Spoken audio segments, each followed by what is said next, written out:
During 0 hour of the ongoing Lok Sabha session on August 2, Inner Manipur MP Professor Bimol Akoijam requested the Union Health Minister to upgrade the Regional Institute of Medical Sciences, RIMS, in Manipur to the status of All India Institute of Medical Sciences, AIIMS.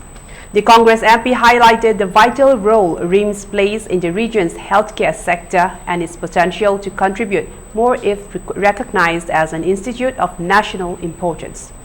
Professor Bimol noted that RIMS, a 52-year-old institution, has produced many healthcare professionals serving in India and abroad.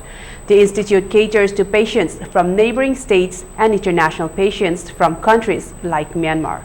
Upgrading RIMS to AIIMS would enhance the region's healthcare infrastructure and contribute to the state's economic development.